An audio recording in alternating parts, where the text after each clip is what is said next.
ঝিনাইদহে ফুল চাষে উৎপাদন ভালো হলেও দাম না পাওয়ায় লোকসানের মুখে কৃষকেরা। নির্বাচন ও রোজার কারণে প্রতি বছরের মতো এবার ফুল বিক্রি করতে না পারায় প্রায় ৩০ কোটি টাকার ক্ষতি হয়েছে বলে দাবি তাদের। তবে সামনের দিনে বাজারে ভালো দাম পেলে লোকসান কাটিয়ে ওঠা সম্ভব বলে মনে করেন তারা। রাজীব হাসানের তথ্য ছবিতে প্রতিবেদন।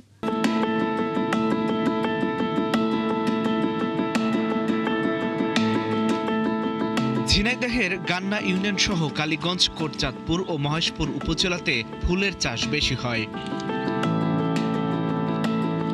বিশেষ দিবস কেন্দ্র করে প্রতি বছর বাজার রমরমা হলেও এবার নির্বাচন ও রোজার কারণে জমেনি ফুলের বাজার। সামনের দিনগুলোতে বিশেষ দিবস না থাকায় লোকসান কাটিয়ে ওঠা প্রায় অসম্ভব বলে মনে করছেন তারা। এই ফুলি আমাদের এবারটা বহুত লস, কোনো দিবসে আমরা ফুলের টাকা পাইনি এবারটা। চুল পড়া অনেক কমে গেছে। থ্যাংক ইউ মা। চুলের ভিটামিন জুই মাল্টিভিটামিন কোকোনাট অয়েল। ভালোবাসার দিবস বা 21শে ফেব্রুয়ারি, এতে আমরা ফুলের কোনো ফুলের দাম পাইনি, মূল্য পাইনি। আমরা বাড়িতে ফুল ফিরে নিয়েছি, আমরা ঠিক মতন দাম পাইনি। অন্যান্য বার যেমন কোটি কোটি টাকা লাভ হয়, এবারে কোটি কোটি টাকা ক্ষতিগ্রস্ত হয়েছে আমাদের। ব্যবসায়ীরা জানান, বর্তমানে বাজারে খুচরা প্রতি গুচ্ছ গাঁদা ফুল বিক্রি হচ্ছে গড়ে ৭০ থেকে ১০০ টাকা। জারবেরা স্টিক বিক্রি হচ্ছে ৫ থেকে ৭ টাকা দরে। গোলাপ প্রতি পিস ৫ থেকে ৬ টাকা। বাসন্তী ফুল ৬০০ টাকা গুচ্ছ ও রজনীগন্ধার স্টিক বিক্রি হচ্ছে ৫ থেকে ৬ টাকায়। ফুলের দাম কম হওয়ায় অনেক কৃষক ফুল ফেলে দিচ্ছেন। এই কয়েকদিনে আমাদের এখান থেকে ১০ ট্রাক ফুল গিয়েছে, সেখানে আমাদের ৩ ট্রাক ফুল বিক্রি হয়েছে আর ৭ ট্রাক ফুল আমাদের ফেলে দিতে হয়েছে। আমরা আজকের দিনে সারাদিন আমরা বউনি করতে পারিনি, মানে কোনো কাস্টমার নাই। গোলাপ, গাঁদা, জারবেরা, অন্যান্য ফুল চাষ যারা করে সব ফুলেরই দাম কম, যার কারণে আমাদের ঝিনাইদহের ফুল চাষিরা অনেক ক্ষতিগ্রস্ত।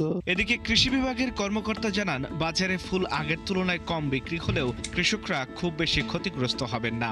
আমি মনে করি না যে এবছর কৃষকরা ক্ষতিগ্রস্ত হয়েছে, কারণ ফুল একটি অর্থকরী ফসল, এটা চাষ করে থাকেন কৃষক এবং সেটা তারা বাজারে বিক্রি করেন। তবে এবছরে রমজান এবং অন্যান্য কারণে ফুলের চাহিদা একটু কম, কিন্তু তারপরেও কৃষকরা খুশি।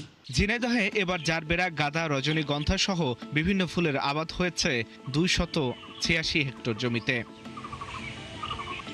আল ইমরান, ৭১। দর্শক, এ বিষয়ে আর তথ্য জানাতে আমাদের সাথে যুক্ত হচ্ছেন সহকর্মী রাজীব হাসান।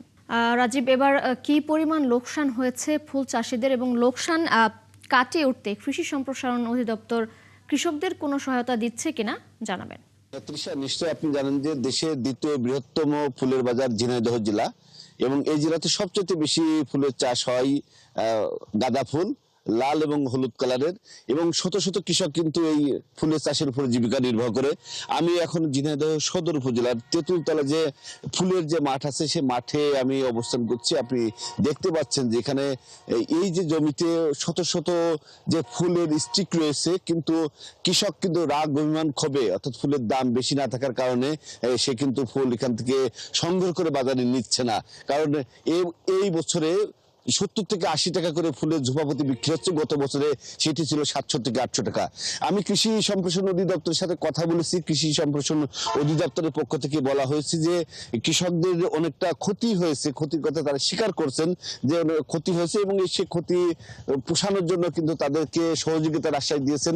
এবং তিনি কৃষি বিভাগের পক্ষ থেকে বলছেন যে সরকার থেকে যদি এক্ষেত্রে যদি ব্যবস্থা নেওয়া হয়, সেক্ষেত্রে কিন্তু কৃষকরা কিন্তু আবার ঘুরে দাঁড়াতে পারবেন।